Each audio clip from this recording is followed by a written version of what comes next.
Funky Politics. Funky Politics Show. Funky Politics. Funky Politics. Funky Politics. Funky Politics. Powered by MLGW. Memphis Light, Gas, and Water. Keeping it real, right, and funky. Funky Politics. Politics. Get the funk out my face. Get the funk out my face. Get the funk out my face. Get the funk out my face. You're listening to Funky Politics, powered by the Kazuki Network. I am DC, sitting here along with my great co-host, Doc Ward. Doctor. Man, it's been a couple weeks since I seen you last, man. I know, I'm sorry. I'm sorry I missed you, but I had to go down to the Queen's funeral. Just got back. Lord help us. Lord, I will leave that alone. What? You were not in Detroit. I was in Detroit. I was at the funeral for the whole 52 hours, man. Lord Jesus. Whole 52, man. I watched it. You know, I was there. I bought a hot dog in between, got a Coke, got a souvenir T-shirt. I can't do this with you today. Got a souvenir T-shirt. Can't do this with you. The box collection CD. I got it all, man. Of the entire service? I got it all. I got a glimpse of even watching Ariana Grande and all of the pastors behind, just kind of trying to look. And the president. You know, bless his heart. Bless his, really bless his heart. Bless his heart. Which president you? It almost killed it. But yeah, anyway, that's what I'm saying. Let me tell you something. But then you had another funeral for Senator McCain, yeah. And then the president's not invited. Well, it's like that. He's not invited to a whole lot of things. I didn't invite him to my barbecue last week either. Oh, he didn't? I mean, no. Yeah, because he used to bring the malt liquor. He brought all the Coke 45. Yeah, there you go. There you go. But he's not doing it anymore. But let's get to something real quick. I want to talk real quick about our show today. Yep. We have a barn burner. Where else in the entire country will you have a Wendi Thomas and an Eric Barnes other than on Funky Politics? Other than Funky Politics, there's nowhere in America. Nowhere. Nobody's going to touch that. Maybe in Nobody's going to touch it. I mean Guatemala, because I think they were going to go travel again. But it was only Guatemala could sanction it. Is that what it is? Pretty much. Okay. Well, Kazukian sanctions this one, and we're going to unpack the Daily Memphian, a new publication in the Memphis area. Is it real, right, and funky? Or what? Or is it just funky? Right here. Right now. On the Kazuki Network, you got Funky Politics, folks.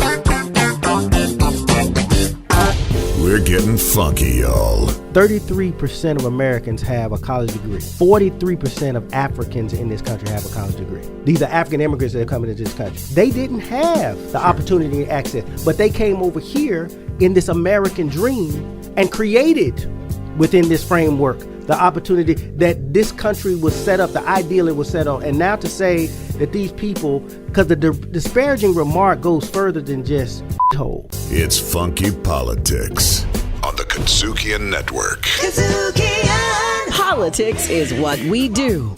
We just make it funky. Powered by MLG&W. Memphis Light, Gas, and Water. MLGW. We got the funk. Funky Politics on the Kazukian Network. Do you remember when we fell in love? We were young and innocent then. Do you remember how it all began? You're listening to Funky Politics, powered by the Kazuki Network. I am DC, sitting here this evening with, I tell you, we've got a gaggle of folks here, right? But first of all, Doc Ward, my co-host. Doc, what's up? Man, we're funky as a pack of goats, some old overcoats, and the stuff that floats. You know I'm going to let that go. Man. I'm going to let that go. Hey, man, it's funky up in here. It is funky up in here. Funky hot, too. It is hot and funky. Yeah. Anyway, our guest hosts today are the one and only. The one and the only, right? Guess who we got, Doc? Guess who we got? Who's this young lady right here sitting with us? And she's been here before. No, say 2 words. I got my eyes closed. What's her name? Say 2 words. Don't say 2 words. Put respect on her name. No, not you. I want to hear her now. No. Wendi you want to hear me say Thomas. Yeah, I heard it. That sounds like the Phenomenal Woman. The Phenomenal Woman. Yeah. The 2018 Phenomenal She Woman. just keeps coming back like moth to a flame. I like y'all. She loved That's the why I funk. come back. How you know it? Stink to my Love thing. the funk, man. Stick to my. But anyway. There you go. And you know what? Wendi, thanks a lot sitting in with us, guest hosting with us. And today, as our special guest here on Funky Politics, the funkiest show in America, we have the one and only Eric Barnes, president and executive editor of what? The Daily Memphian. Daily right? Memphian. That's right. A very new piece we've got here in Memphis.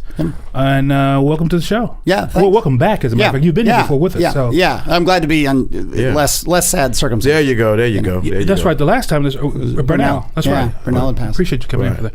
Well, let's jump right into it. We want to talk about the Daily Memphian and the come-upness of this paper, and where did it come from? We know it's new. Yeah. Right. But is it funky? Is it funky? We're going to try. We'll try. You're It gonna will not try? be as funky as this show. Well, but we're going to try. And We're this gonna show's do what pretty we can. damn funky. I I want you to know. know. I don't say that. We're not expecting any miracles. We just Right. want news. So Right. there Yeah. you go. Right. But talk to us about it. Where, Well, how'd you get I mean, it came out of. There's no other way to say it. I mean, it came out of Gannett, primarily Gannett's ownership of the Commercial Appeal, and Gannett, once they bought the Commercial Appeal, began to make changes that really were to the detriment of local news and to the civic discourse and just the community discourse in Memphis. Talk to us about it a little bit more. Unpack it a little bit. Yeah, I mean, because Gannett is USA Today. so Gannett is everybody USA understands. Today. That's the publication that everyone's Yes, familiar with. Absolutely. And so they had already owned the Nashville paper. They bought the Scripps The Tennessean. Howard paper, Right. and they've now got Knoxville, Nashville, Jackson, Memphis, and a bunch of community So papers all around. of Tennessee, we're served now by Gannett. Except Chattanooga has an independent paper and has since its founding, basically. Okay. Can you imagine that? Yeah. One source, so to speak. Well, one For I guess the maybe- entire 850-mile state or whatever Yeah. it is. Crossing cultures, crossing values, Yeah. cross urban, rural, everything. It's just, it's interesting. Tell us a little bit about you, Eric, Yeah. and how you got to this space right now. This isn't your first rodeo, so to speak, with an upstart, right? Right, kind of, yeah. I mean, I've been at the Daily News, Memphis Daily News, for almost 16 years, and was hired there. It was really a kind of public information, public records paper at the time, and it's been family owned Right. for 150 years. And his vision was that we would become more meaningful editorially, and then we were able to get to a point of having at least some significance as a niche business politics paper covering some community issues. But we were kind of stuck. We were stuck at a newsroom of 6 or 7. Yeah. I think we'd made a mark, but we were not in a place where we could get bigger, particularly as all these opportunities presented themselves with Gannett downsizing and the local paper. You're listening to Funky Politics, powered by the Kazuki Network.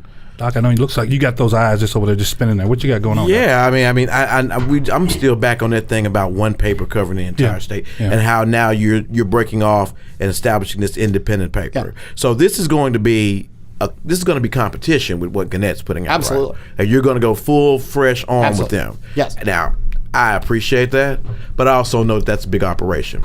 So how do you all plan to do that locally? I mean, how are you constructed to be able to get the distribution, the news, and everything else in a manner out that's going to be in competition with what Gannett's doing?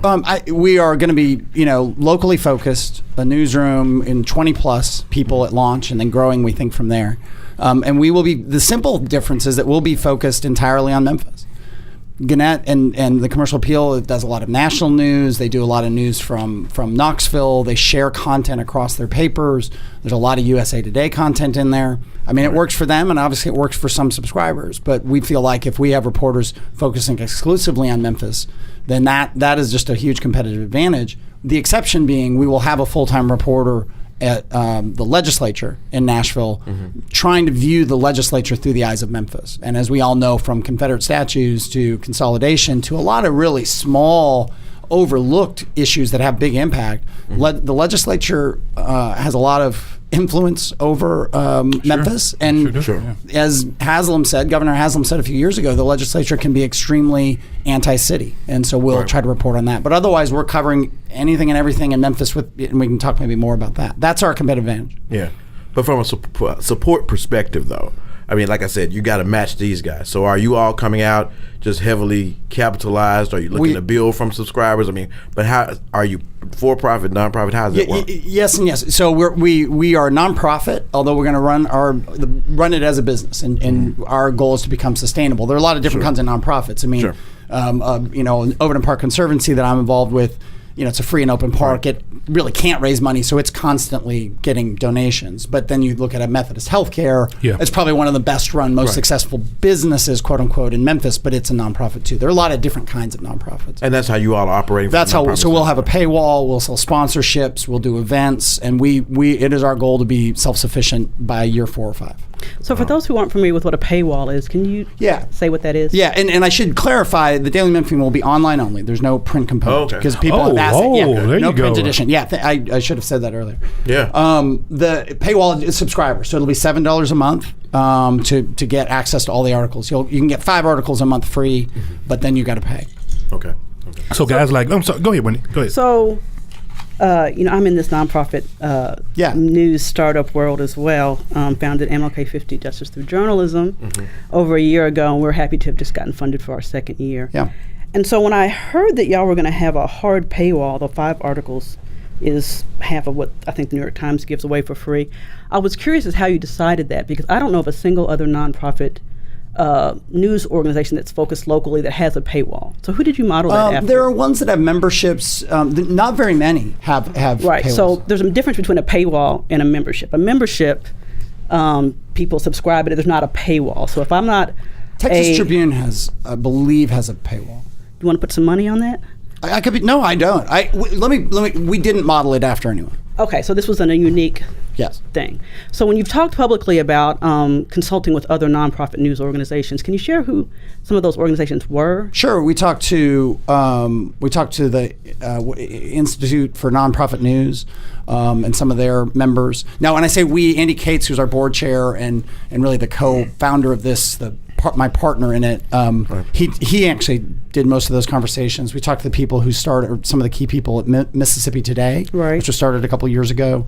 We talked to for-profit. We talked to folks at the Washington Post. We talked to Graham Holdings, which is the Washington Post family, and they continue to own TV stations, and they have a big digital back end. So that was extremely helpful. Billy Penn, which is actually for-profit still kind of a startup in Philadelphia. Right? Mm-hmm. And then, whatever sort of web research and so on that we did. And we found that there wasn't a clean model for what we wanted. There was not a comparison for what we were doing. So we're exploring new territory there. We are, in a way, and I am totally ready to be corrected on this, but I have not found a nonprofit online news startup is sort of trying to do the scope of coverage we're doing. They tend to be, Texas Tribune is the one that people point to as probably the big success story. Right. And they are very much a legislative outlet. They cover a lot of statewide politics. MinPost is a longtime one that's been successful. I think they've got a pretty small newsroom, though. They're up in Minneapolis. Right. We're one of the first to say, look, we want to be, we're going to cover everything in the city of Memphis 7 days a week. So you're blazing the trail not just in terms of having something that's going to challenge the larger dailies, but you're also blazing the trail from the nonprofit sense that you're going to be bringing, and I say competitive news for lack of a I think it is competitive. Term. I think something that's fine. competitive out there, not just the court record, not just the the houses that are for sale or the other things that are considered just the public information. You're actually going after stories. Absolutely. That we'll have every other publication is going to. We'll go ahead. You're listening to Funky Politics, powered by the Kazuki Network. Please go with your hand. Yeah. The quick way I say it is that we're going to cover everything except last night's crime. So you've got 4 TV stations and the Commercial Appeal doing crime blotter coverage, which which is basically just a parade of mugshots and 3 sentences in each, and just really, we can go on this my rant about how problematic that coverage is. We're not doing that. No. Otherwise, we are covering criminal justice. Yolanda Jones will be covering, the penal farm, the Blue Crush, the police department, the sheriff's office, big picture work, talking to Just City folks, talking to Bill Gibbons, talking to people about crime strategies and crime trends. And we're not going to shy away from the bad side of things, but we don't need to focus. That's what Otherwise, I we're going to cover everything. I wanted to ask you about, you said the crime blotter, and I understand that of course all 4 stations, they run it as the top of the hour. If it bleeds, it leads. Yeah, if it bleeds. But now, if it's news, it's still news, all right? Yeah. I mean, so you're not going to shy away from that part, right? We're not going to shy away from coverage of crime. But we are going to shy away from shallow, immediate, knee-jerk coverage of last night's murder. Yeah. Yes, because what do we contribute? What can I do differently than if I just do a 3-sentence story about a murder last night? That everybody else had on television. How am I adding anything? Right. So it seems like you're saying that you want to do something different. You're going to try to add something. In crime coverage, we are different. Right. Because crime news, this has been one of my complaints for a long time. Crime news is really cheap to produce. Yeah. There's one side, right? You get what the police tell you about what something happens. You repeat that. You may go find somebody standing on the corner who didn't see it, but will pontificate about what may have happened anyway. But it's so sensational, though. Right, and it's cheap and it generates clicks. And it generates clicks. And so I think anything, any kind of coverage that would go deeper than that would be a good thing. Value added. But it sounds like what Eric's doing is that he's saying, I'm going to forego the easy news that it can get me the clicks, and we're going to go into more substantive aspects of maybe the same thing. Absolutely. On crime, absolutely. We absolutely will. Now, I'm not saying, let's be honest, I got to be sustainable. We're going to cover sports. Well, we're going to cover sports. We're going to cover Penny Hardaway. It's important. People love Tigers. It also generates a lot of clicks. I mean, I am president and executive editor, so there are choices I have to make about generating clicks. I find last night crime coverage, crime border coverage, really, I mean, to be just almost immoral. I mean, but you I could go on understand, and understand what you're doing when we talk about this. Yeah, you're attempting to uplift the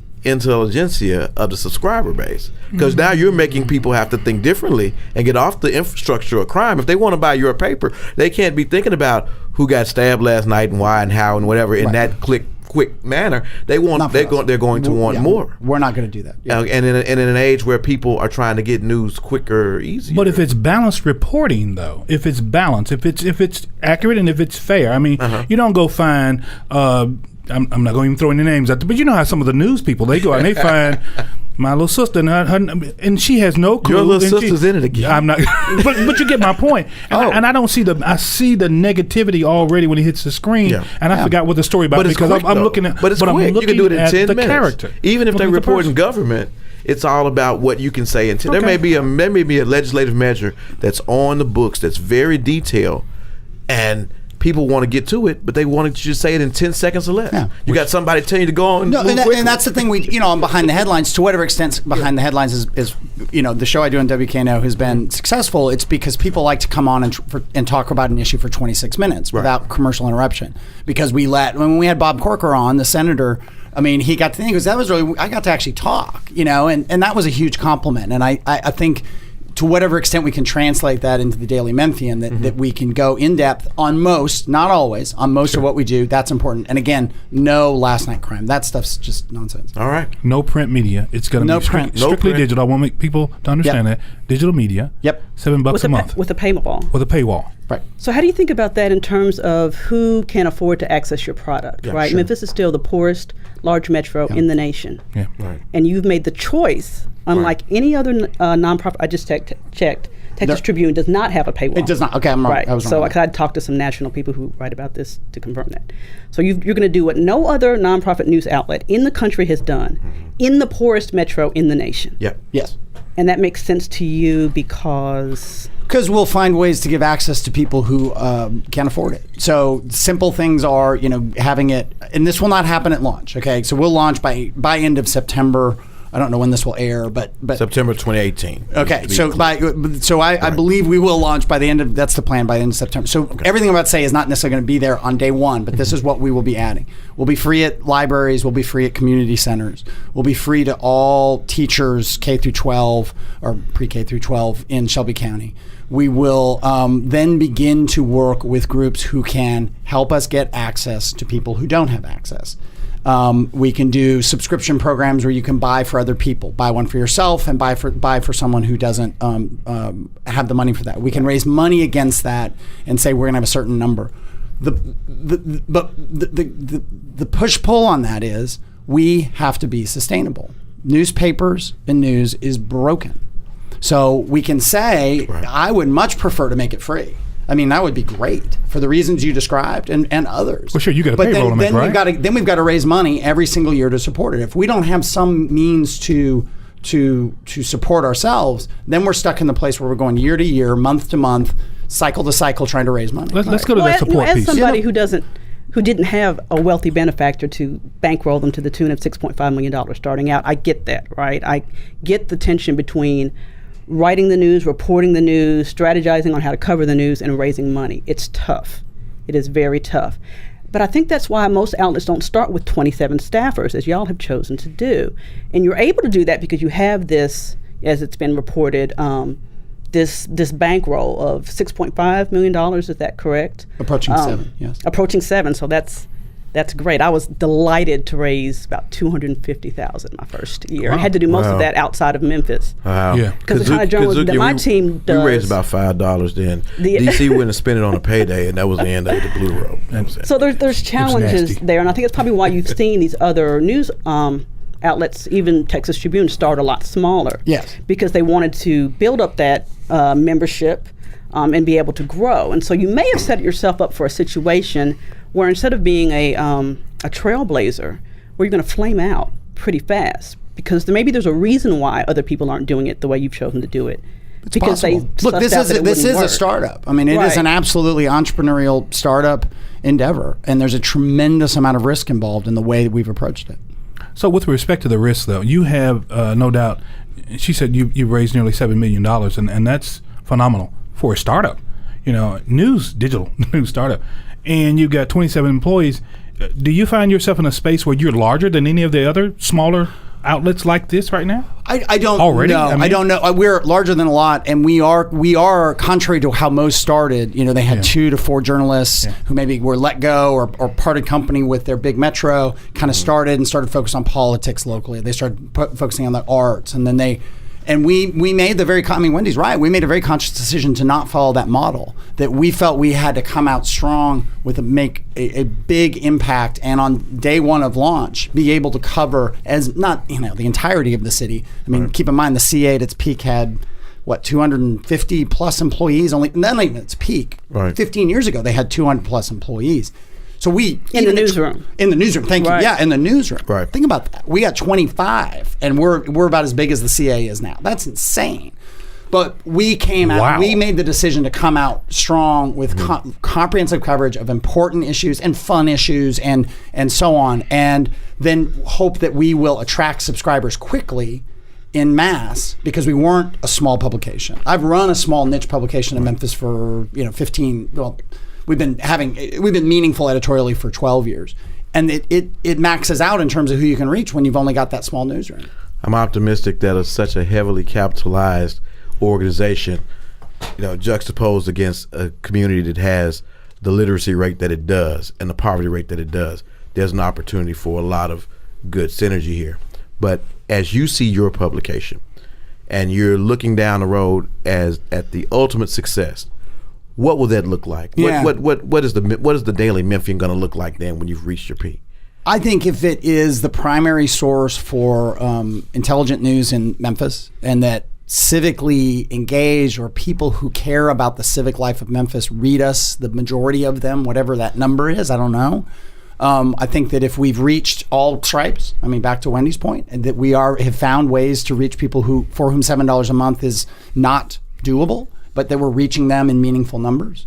I think that if we look and feel proud about the news we do, we're doing 7 issues a week. Right. We're going to have some bad days. That's just the truth of it. Right. But if we can look in total and say, hey, we covered things well, we have a good reputation, people read us and respect us, we've broken some news and we've brought down some bad folks, we've raised up some good folks. Yeah. Then I think that's success. Now, one funny thing about that, when you talk to people and some of the business people, and they're like, well, how are you going to measure that data wise? I'm like, I don't know.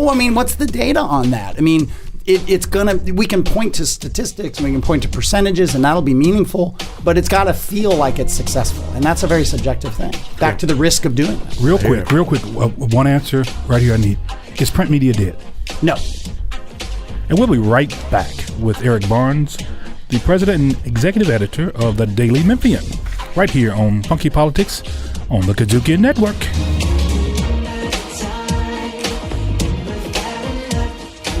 DC and Doc Ward on Funky Politics.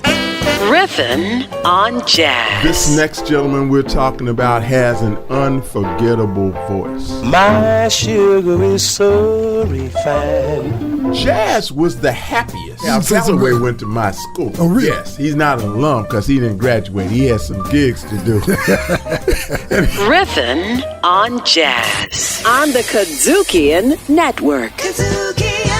Keeping it real, right, and funky. Funky Politics. I came to bring the pain, hardcore from the brain. Let's go inside my astral plane, find out my mental, based on instrumental records. Hey, so I can write monumental methods. I'm not the king, but this is decaf. I stick 'em for the cream. Check it, just how deep can get. Deep as the abyss, and brothers is mad fish. We're back with you right here on Funky Politics, powered by the Kazuki Network. Of course, I'm DC, Doc Ward, and our very special guest host, the one and only Wendi Thomas. Funk-nominal. Do I have to always say that, funk-nominal? That's like a brand. She knows she's funky. Right, Wendi? Yeah. Well, But I feel better when he says it. See there. Funky Wendi. Thank you. Yeah. The funky, I'm sorry. Stay off my stuff, man. That's bad. But anyway, we're sitting here and we're having a wonderful conversation with Eric Barnes, president and executive editor of the Daily Memphian, a new newspaper here in the city of Memphis that's going to be launching here real soon. And we were having a conversation with, and I'm going to throw it to you right quick because we were talking about measuring success, right? Yeah, I think Eric made some interesting points about. Your question was, what does success look like? How would you measure that? And Eric, you said something about, being able to attract a large audience and being seen as a reliable news source. But as a fellow news startup person, that's not always the metrics that foundations typically are used to seeing to measure success. And so we were just kind of having an exchange about, is success page views? Is success clicks? Yeah. Is success hiring a staff that looks like the city? Is success paying all those people a fair wage? Is success being able to produce content that's changing public policy? There's just so many different ways to measure success, and it's tough. Yeah, I would agree. I mean, I talked about getting the bad guys and elevating the good guys. I think having an impact on public policy. We're not doing a lot of opinion, but nonetheless, if you do good, thorough, objective reporting, you highlight things that people go, hey, that's got to change. I think absolutely if having a staff that is diverse, that's absolutely a priority for us. And that's, if we're not more diverse 4 or 5 years from now, let alone a year from now, we've failed. I do think. Why wouldn't that be a measure for failure at the start? Because you're probably never going to hire as many journalists at one time as what you just did. At one time, I don't know. I mean, I'm not sure about that, but we will be hiring more. I'm very certain, and I think we need to be paying people. First, you talked about hiring people and paying them well. I mean, you and I know from being in the print world especially, it's an underpaid profession and it's a disrespected profession financially. And so I don't know if we're trying not to go in the wrong direction on that. Back to diversity, we will do our best to that our hires will make the newsroom more and more diverse. Well, I want to stay right there on a diverse. Go ahead on a diverse newsroom. Yeah, is it a diverse newsroom to you? It'll be almost. No. I ask, is it? This is not enough. Right now. Yeah. Not diverse enough today. Not if that's it. No. If you were to give yourself a grade on diversity, I don't know what would you give? I'm not sure. Because right now, I have to be honest, I'd probably give y'all like I'm a grading on a curve. No, without the curve. Probably like a D, honestly, because your staff is 80% white in a city that's 63% black. And I'm not sure how that makes sense. And I'm not sure how you justify the tagline for, by, and about Memphis when your staff doesn't look like Memphis. It might look like Germantown or maybe Collierville. Looks like East Memphis. Maybe Cincinnati. Well, but I mean, you've got the I'm fact. sorry. So let's walk back. I think these are absolutely fair points that we should be held accountable on. Sure. But I think that the industry is screwed up. Okay, the industry, the industry is 80% white. Let's call it what it is. The industry is 80% white, and so a couple things. One, when we started hiring, we wanted people with print experience. And preferably daily print experience, which can include things like the MBJ, which is technically a weekly, but the Memphis Business Journal is constantly, they're updating all day. So that took a whole lot of people out. People who are maybe great feature writers from magazines, people who are great, doing sort of maybe TV news reporting. A whole lot of people, white, black, gay, straight, male, female, got taken out. We also made the decision that we wanted people who'd been covering Memphis, that had as much experience in Memphis as possible, because we are being ambitious. Back to what we were talking about in the other segment. We want to dominate, across all categories of news. And so that meant people had to be able to start and have connections and know neighborhoods and know people and know the difference between the city mayor and the county mayor and on and on and on. So then that pool got smaller because that meant we decided we weren't going to hire from outside in that first round. You're listening to Funky Politics, powered by the Kazuki Network. So I guess the term cub reporter is gone now, right? Because that's what it sounds like to me. Because I could see where there's several of those reporters, and stacking them up against some of the old heads you've got from the CA. I can understand if you got 40 at the CA, but apparently the CA didn't make it. I mean, I'm just being real. I mean, it didn't make it. It's not making it now. But how does that deal with the diversity? But no, I'm going. If you'll let me go. Yeah, I'm gonna let you let me go because simply said those cub reporters. You don't. I mean, the diversity is there. Right. In terms of there may be some black Hispanic reporters who may not have that 30-year experience. You said you were looking for the diversity in the experience. And I think we will be able to get there. I mean, we'll be able to get there in terms of now that we have this foundation of experience. The future reporters we hire could be out of market. They could have less experience. They could have really strong writing skills, but have never done it on a daily basis, and we can work with them. So that was very much the plan. Again, across anybody's background, that we would build this very highly experienced foundation. The other thing that happened in terms of percentages, a number of people turned us down. And when you're talking about a pool of print journalists, African-American print journalists, that's tiny, that met the criteria I just talked about. When a number of them turned us down, that swayed the numbers a lot. Now, would we have been at 60%? I know of one person that turned you down. I know of probably 5 or 6 that never got approached, and maybe 4 or 5 more who did not know about it until it was announcement. So I think about this a lot because I started a news project where more than half of our contributors were black, and more than half were women. And so I know that it takes a lot more work to do that. I've worked in 4 daily newsrooms. Was at one time the fill-in city editor for the Commercial Appeal. So for my whole tenure there was assistant managing editor. So I know what it's like to run a newsroom and to try to hire for these positions. And I won't say it's easy. I would never say it's easy. But what I would say is that when you set certain parameters and limitations about what you're gonna accept, then you're already artificially narrowing the field. So you say that you didn't want. Maybe there's some people who were feature writers who might have gotten. I should have said magazine writers. Yeah, that's an artificial constraint, right? That's an artificial. No, it's a business constraint. Okay, so you wanted people who had been.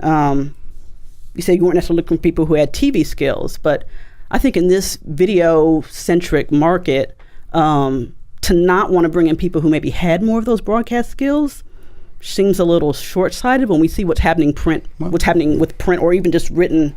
I'm a big believer in the printed word. We will have video. I do the, I'm on the show. I understand the impact of TV, even a little niche, show on WKNO. But no, we were not in a position where we could take broadcast journalists and train them and give them the time to become print journalists. As in printed word journalists.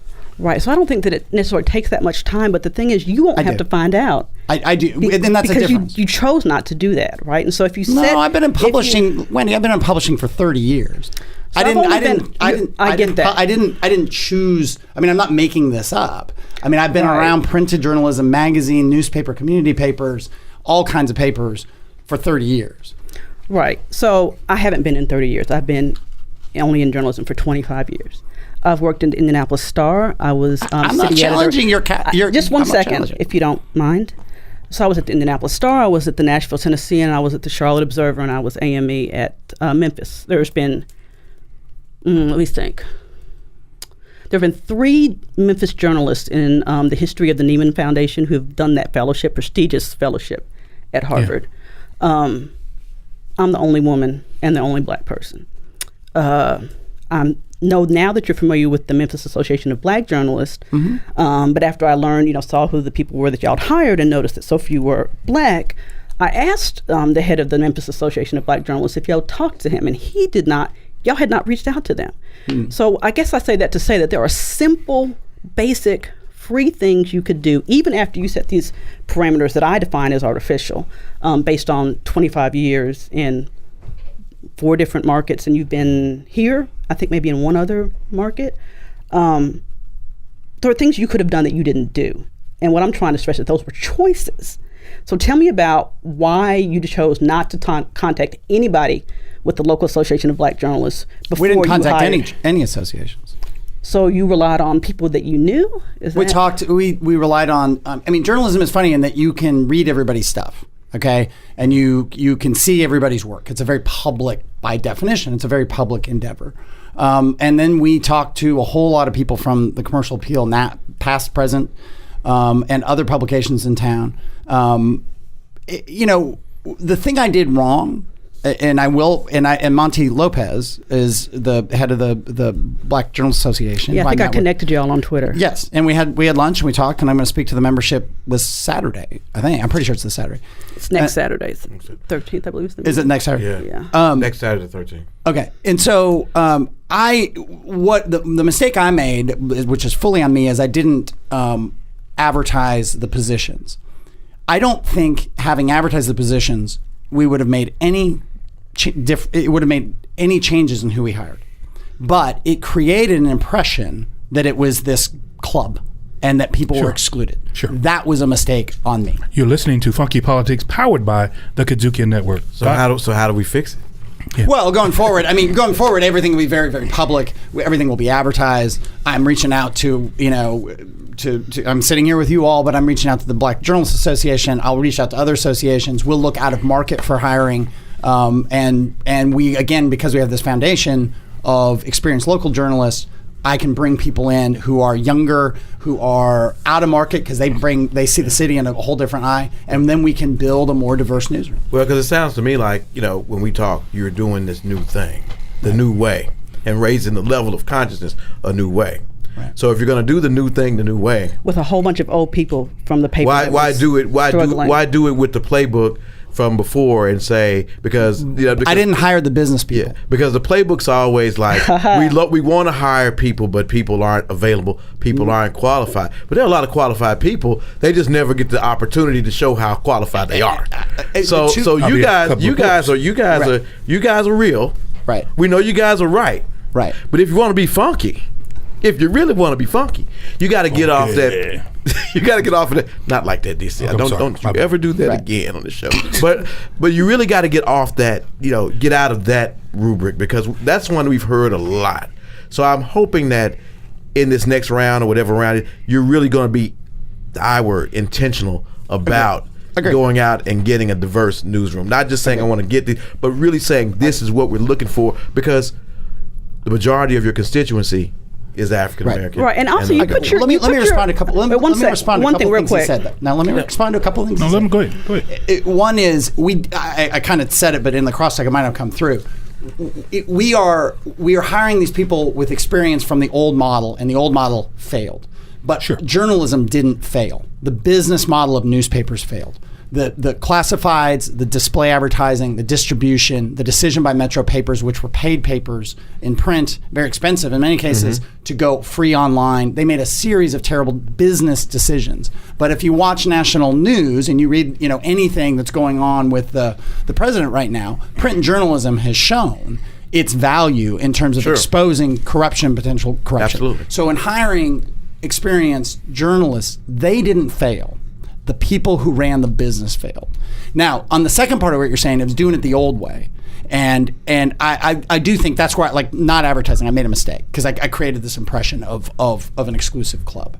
But I still am up against the reality that the pool of journalists is disproportionately white, and that's a problem. So I can be more intentional going forward. I absolutely agree with that term. We're very intentional about women, and we almost hit our target of being about 50% women. We didn't, but we almost got there. And the pool of female journalists is much bigger than, I'm getting my math wrong, but bigger than the pool of African American journalists. We'll hold you to that. And we're going to, please do. We won't just hold you to it. We'll give you folks. Absolutely. He's going to sign this in blood right here. I have no problem with that. I'm sorry. No, Wendi, you were going to ask me something else. Yeah, so I was curious, and this is something that, to be fair, Eric did not create. He did not create systems and that disenfranchise and marginalize Black people. You didn't do that. Sure. But you're maintaining it, and here's why. There were things you could have done that you didn't do, and you're acknowledging today, which is great. But you also seem to turn to the CA as your primary source, and the Commercial Appeal, and I was there for 11 years, has a horrible track record with people of color. So you're already going to a pool that's been artificially short. And I was very disappointed to hear that Louis Graham, who was the editor of Commercial Appeal when I was there, is playing some role, any role in your hiring, because you probably couldn't find 3 black journalists would go on the record and say that he was fair and did a great job of promoting and hiring Black people. And so again, I'm curious as to how you chose that. Louis doesn't have any formal role. I mean, I've talked to Louis, absolutely, but Louis does not have a formal role. He's not on our board. But you talked to him. I did. I talked to Otis Sanford. I talked to Monty Jones. Lopez. I didn't talk to Monty. That's true. He's a broadcast journalist. And he's the president of the Memphis Association of Black Journalists. I understand that, but he's also he's a broadcast journalist. So you weren't interested in tapping into his networks because you thought that maybe they wouldn't be as deep because he's a broadcast journalist? No, I didn't. I didn't. You just didn't do it.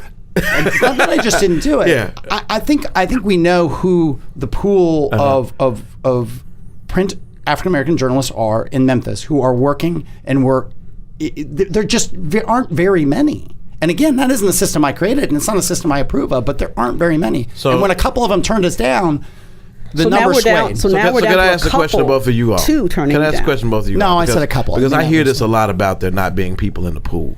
And that just shows us, that's just demonstrative. It's not true. It's demonstrative of how segregation has wrecked this city of professionals, where everyone in every profession is saying, we want to hire more, but they're not enough. They say that about bankers, lawyers, insurance people, real estate brokers, everything else. So I'm going to ask this question. How do we stock this pool? Because you got a brand new newspaper. With a lot of money, do something with a lot of money behind it. And you want to do something different. Right. You want to, and you're gonna do something different. I want you to do something different because I want you to hire some folks that look like us to talk about our news. Because I don't think anybody talks about Smoky City better than people who live there. I can go on and on and on. But how do we build the pool up today so that when you're in year 2, 3, you're not saying there's not a pool there? How do we do that? And I'm asking both of you all. Do we need to go to Lemoyne? Do we need to go to University of Memphis? We'll go to all the colleges. U of M has the only official, I'm 90% sure it's the only official bachelor level journalism degree, but there are kids interested in journalism at Lemoyne and at Rhodes and at CBU, and we will go to all of them. We will start a meaningful internship program. Or Southwest or and the community colleges. Yeah, a meaningful internship program and bringing kids in and work. And I say kids because I'm old now, but that's okay. Young professionals coming in, and we will absolutely be intentional about people of color and women. We're working with Otis Sanford on that, and he will absolutely recommend everybody he can to us, and hopefully those interns turn into a job. I was an intern; it turned into a job. I think I don't know if Wendi was. So many back in the day, so many print journalists started as internship. It was a normal pipeline. It was a part of the system that actually worked. We will be intentional with those interns being people of color, and I'm hiring. Wendi, you want to go? You want to have a word on that, and then we'll go to break. I mean, I just think that I think why this bothers me is because I'm disappointed. It was an opportunity, and I disagree that the pool is that small, and you don't know if you don't ask, right? And so if you don't advertise, you don't know who's out there, and you can't say, well, we knew what the pool was, because you don't. And you would never accept that from a source that you were interviewing from a story. You would ask them, well, how do you know the pool is small? Who did you ask? Who did you talk to? Who did you check? And when they told you we didn't ask anybody, we forgot to ask. That's not true. That's or we did not ask people. Or we didn't ask many people. Many. Or we didn't ask people that would be obvious to ask. I mean, frankly, Eric, you never even asked me. I ran a news project where more than half of the people were people of color, and you never said, hey, Wendi, who should I be looking at? Who should I be talking to? Again, I mean, of the print journalists in Memphis, black print journalists in Memphis? Wow. You never even asked me. Wait, what is it we always say? Swinging door and telephone. We got to communicate. We got to educate. We got to grow this thing. Wow. Like we try to do here every time. Funky Politics, powered by the Kazuki Network. We got the funk. Funky Politics on the Kazukian Network. Artivism, Funky Politics, R&R on Sports, Neighborhood Connect, Blues in the Basement, Riffin' on Jazz. Your three black chicks, best in blue. Kazukian, Kudziukian. Kazukian! Politics is what we do. We just make it funky. Funky fresh with my body so melodic. This beat rolls right through my chest. Everybody, Martin, Poppy came to party. Grab somebody.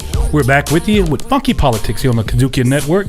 Myself, Doc Ward, and our special guest host, Wendi Thomas, sitting along here with our special guest, Eric Barnes, who happens to be the president and executive editor of the Daily Memphian. There you go. And I tell you, this show couldn't be any funkier. Funkier than a pack of skunks in your trunk.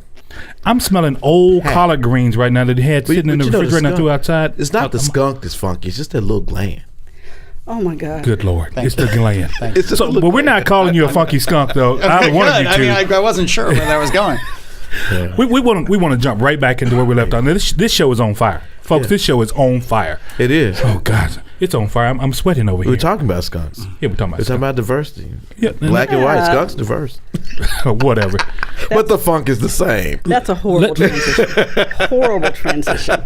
We don't even want to. But Wendi, it's a funky transition. I want Wendi to come out. Wendi, we were talking a little bit off here about this donor piece with the Daily Memphian, and you see some. I'll let you frame that because I'm going to put some on it. Yeah, so again, I haven't been doing startup journalism my whole life, but it has been my focus for the last 3 years. And so when I heard that the Daily Memphian had made the choice to not reveal who their donors were, I was surprised because that is in direct contradiction of the guidelines, ethics, practices, and policies from the Institute for Nonprofit News, which is one of the organizations that you said that y'all consulted. They have donor transparency guidelines, and I'm guessing the Daily Memphian will not be part of this organization because you have to agree to these guidelines to be a part of this organization. And yeah, they made that clear to us. They're very supportive, but they said, well, you can't be a member, but because you're not going to follow the guidelines. One of which says, as a nonprofit, we will avoid accepting donations from anonymous sources, and we will not accept donations from government entities, political parties, elected officials, or candidates actively seeking public office. But you've decided that you all are going to keep your donors anonymous. And just for the record, you can go to MLK50.com and look at our donor list. We have everyone who's given more than $5,000 listed there per their guidelines, although we are also not a part of this group. But to be ethical, we did want to follow their guidelines. So tell me more about your decision, or maybe it's Andy's decision, the organization's decision to not do this. And Andy Case being the board chair and I essentially partner in this. All the money was donated anonymously. And passed through the Community Foundation of Greater Memphis and is controlled by the Board of Trustees. The Board of Trustees is public, and I don't think it's on the website at this moment, but I can tell you who all the members are. They are in charge of the money. The money sits in a bank account, and the money was donated, no strings attached. And so the donors have absolutely no say or control over what we do. Without that, I would not have been comfortable. I would have never done this if it was sort of anonymous donors who are basically doling out money as we do a good job or don't. All the money had to come through, and the near $7 million, and all of it had to be no strings attached, and all of it had to be controlled by a public, transparent board. That was. But they're not transparent because we don't know who the donors are. The board is transparent. So, do you know? Can you confirm that that none of your board members or the organizations get money from Andy Cates or his foundation? The board members, their organization. So that would be. We're talking about the board now. Right. So the board. So New Memphis, Soulsville, Epicenter, none of them get money from Andy Cates. I don't know. Okay, fair answer. That would be something that you would want to know, right?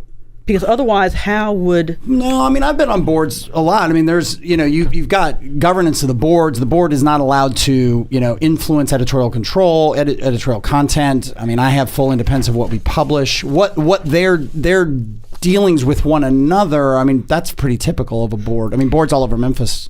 I'm just not sure where you're going with that. Right. So I guess my concern would be if the board is, part of their job is to hold you accountable, right? Because I guess absolutely. Right. Yes, I work for the board.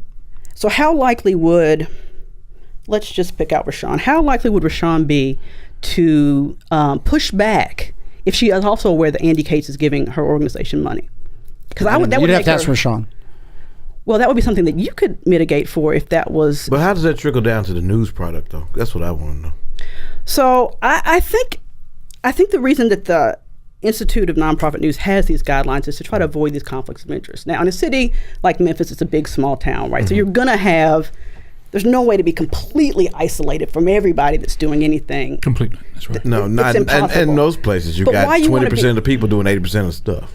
But why you want to be transparent is so that the reader can say, okay, have they gone out of their way to be non-biased in this coverage? Are they making sure to include all viewpoints? Or if you see a story and you're like, they're not including all viewpoints, this is clearly slanted, you can say, well, they don't get money from this group, so probably that's not an influence. But if they are getting money from whomever, and all the stories about FedEx are positive, but the donors can't, the newsroom doesn't know who the donors are, so how could they slant our coverage? So if I think that most of my money is coming from y'all, from the Gazookian Network, then am I going to be as critical of y'all or investigate tips into y'all if I think that investigating the network will cut off one of my big donors. Right. I mean, okay, so then basically we shouldn't write anything because anyone could be a donor. You're listening to Funky Politics, powered by the Kazuki Network. I guess we're trying to get out of a situation like I think there are donors. People always claim that was it George Soros owns all the papers and does XYZ. Yeah. The Koch brothers own XYZ and they slant the news. And I think everybody kind of understands that if you have money and power, you can influence not necessarily the news of the story, but the manner in which it is depicted. Sure. And that always influences the minds of the people that read it.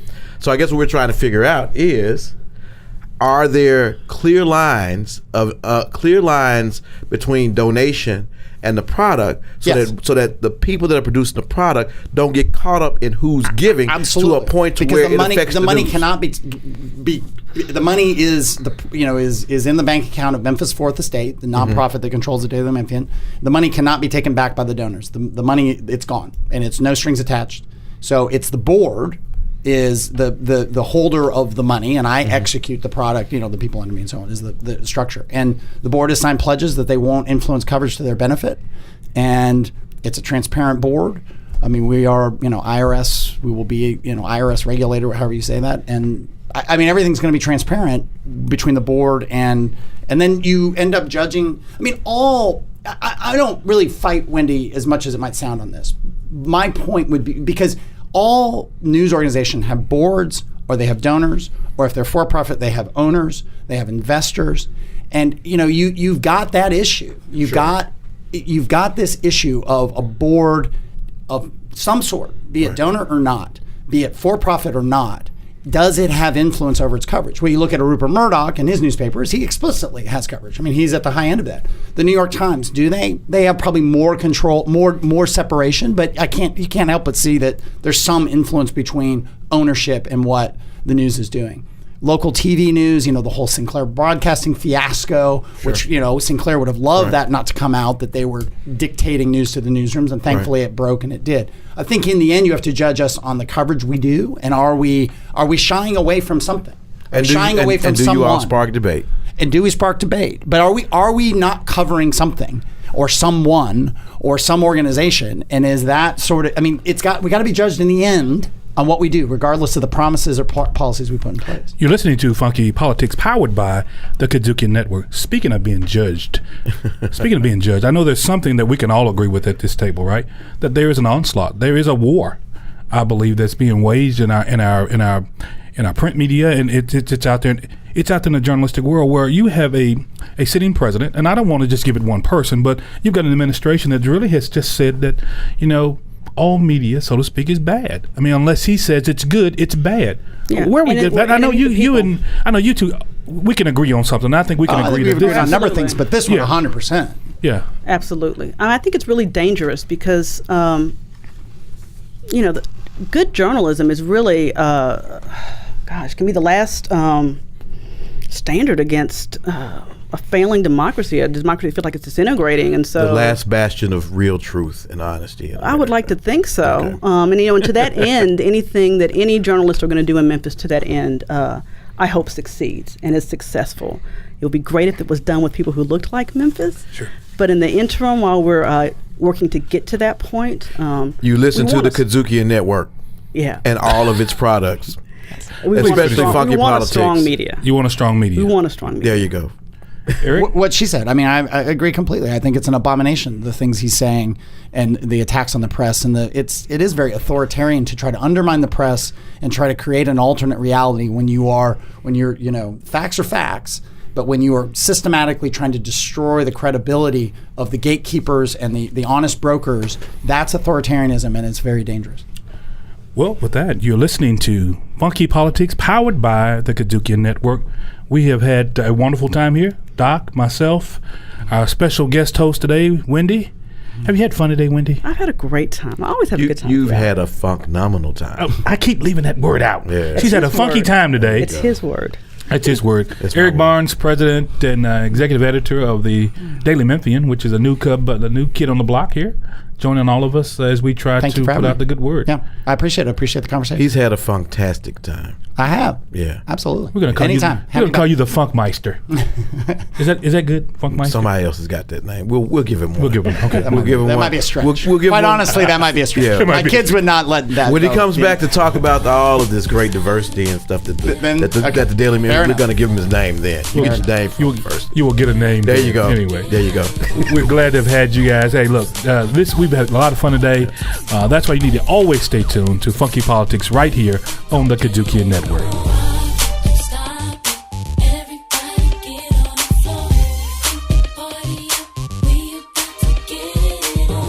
DC and Doc Ward on Funky Politics. It's iConversation. Elliot Perry, otherwise known as Socks. Man, thank you. How you guys doing? Mr. Earl the Pearl Monroe. Hey, thank you. Nice to be with you guys. Glad to have Mr. Allen Houston. Trying to stay warm up here in New York. I hear you. Personality extraordinaire, Mr. Scoop Jackson. I appreciate the encore. Mr. Michael Ray Richardson. What's up, man? Glad to be here, brother. A 3-time NBA All-Star, the one, the only Detlef Shrimp. Howard and Larry, thanks so much for having me. I'm excited to be on the show. iConversation.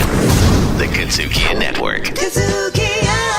DC and Doc Ward on Funky Politics. Powered by Memphis Light Gas and Water. You're listening to Funky Politics, powered by the Kazukian Network. DC, man, we mixed it up today. Ooh, I still. Well, we ain't mixed it up. The Funk Nominal Woman and Eric mixed it up. Funkmeister. Well, we're not going to. We're gonna hold that name. Remember, we said we're gonna hold that name. Hold it. We're gonna hold that name. Hold it. Sorry, don't you give me a bad visual. We're gonna hold that name until we come back and we see that diversity and inclusion, because I mean, that's what we're all about. He said it on the show here today that a Daily Memphian will eventually be diverse. Now, it's not diverse now to any but eventually he major respect, right? But with all deliberate speed, eventually. That's what we're talking about, because it has to be done. It has to be done. Not only because it's just a good thing to do, because it's the right thing to do. Yes. There's never the wrong time to do the right thing. And in this city, Memphis, Tennessee, 60% black. 63. Go ahead. 63% black.